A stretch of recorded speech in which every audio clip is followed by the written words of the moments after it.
So now you can make your own movie. To see it played. Then select and drag your picks to the timeline. You have a script, you have the film clips, you put it together. Why don't you just go ahead and drag it?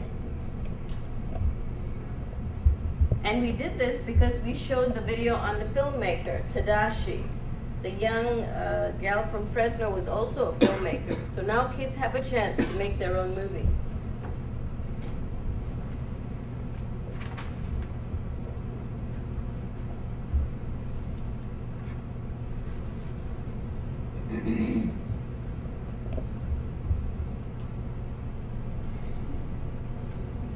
The whole theme is about climate, creating a responsive environment. Just put one more in, Maureen. Yeah. Just any, yeah. Okay, let's go next. She's made a movie. Less than 3 minutes.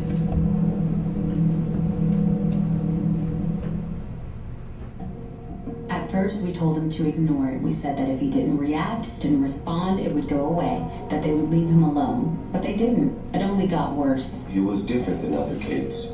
He stood out in the crowd. We always told him that he was unique, and he was. Sadly, that also made him a target. He wasn't just being teased, it was constant, it was merciless. He was being harassed, and it was more than he could take.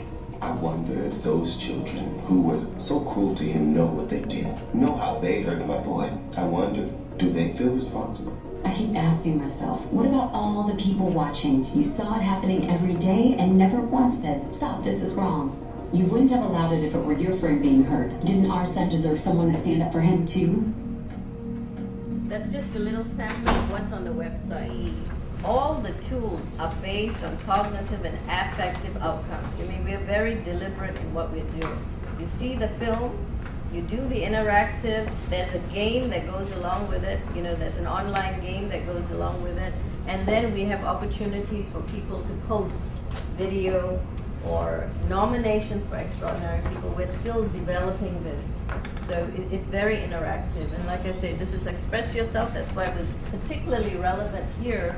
But we have the tool of Forgive. There's a very powerful video on Forgive of a young Vietnamese girl that was burnt in a fire really badly, and her parents died. And she talks about her process of forgiveness. And we felt that forgiveness was very, very important in a school setting, in a family setting, to be able to release that. So if you have a chance to watch that, that's also a very, very powerful video. We have a video on Fred Korematsu under the tool of protest. You know, January 30th is Fred Korematsu Day. And so if you're looking for something as a resource for your schools, that is a very, very well done video that is also there. Anything else can I answer? Or the other thing is we're going to put all these tools in the box and we can bring it to a school near you. There is a lot of political interest in doing something like this just because of the whole idea of school climate and being responsive, culturally responsive. And the cool thing about it, it's not based on race. It isn't based on gender. It isn't based on disability. The tools are common to everyone in every situation. Thank you. Any other questions or comments for Edith?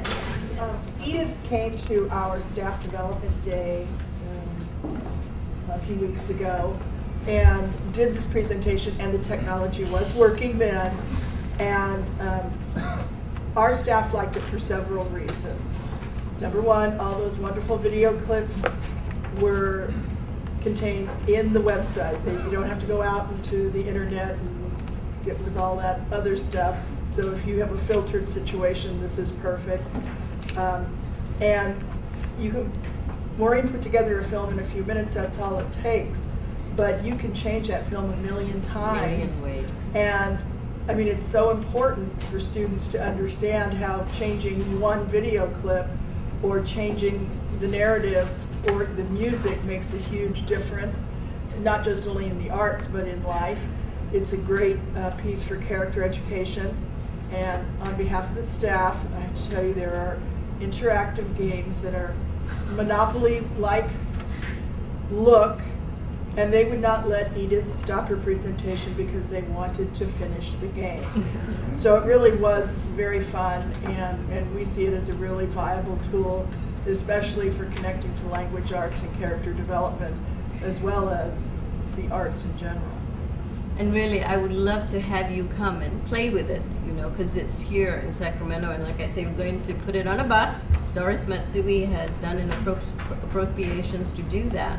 And it's all in terms of school climate. I mean, if you create the climate where kids feel safe and come to school and want to be with you, then academics improves. And that is what we are really working to show. And connects directly to our first principle around an affirming learning environment. So my question is about your vision for how this will grow and expand. Is your vision primarily around the sort of mobile Unity Lab, or is the mobile Unity Lab sort of a way to sort of deploy the idea so that other sites can develop their own version of it locally? Two ways. The first way is we want this beautiful building downtown, 16th and N, which is right next to the Capitol. We have the land, we have quite a bit of the money, we want to do breaking ground next year. How many of you have been to the Museum of Tolerance? Okay? Kind of depressing in some ways, wouldn't it? Right? This one is taking a little bit. You have to see the pain, you have to see the heartache, you have to, if not, you can't move on. But the coolest part about this is using everything we know about youth development principles so that young people, after they finish, did you hear the young man say, hey, I might become a filmmaker after using that tool? So they see themselves not only using the tool just to learn how to make films, but more importantly, that they can make a difference. So this beautiful setting, in addition to that, having it online so that you're in Washington, you can access it, making it, we're looking at it as being national. We were invited by Ani Duncan to go for the bullying conference, making it international. Why do we have to only have extraordinary people? The Japanese girl is also an extraordinary person, and so being able to connect this. And I have to tell you, there are so many organizations right now who are doing that kind of work. I think there's room for possibly, and I don't know how your place is set up, but I run a multimedia arts program for inner city youth in San Francisco. Right. But it could be tight to have a little booth where kids could walk in and, you know, maybe the exercise where there's some prompts and they write something and then they go in the booth and record it, and then that can become the narration, and they can pick the, you know, just to maybe, because I understand what you're saying, it might be like too much to have to do all that right there, but maybe just doing the little video booth where they could have their own narration. If you came to the place we have it, someone, you know, any one of us, you create your own artistic voice. We give you some words. We have belonging, identity, community, you know, as big general themes. You decide what you want to do, and then you can choose from a series of words. But then you can type in your own words. We give you 3 different beats. You choose your different beat. You read your poetry. Did you hear that young man? He was doing it. You read your poetry, you record your poetry, you save your poetry, you walk away with a little thing that has your poetry. And it's like 5 minutes. And you know, with all these different tools, you've given young people voice. So it's really exciting. I want to thank Edith for putting up with all of the interruptions to our presentation. Thank you.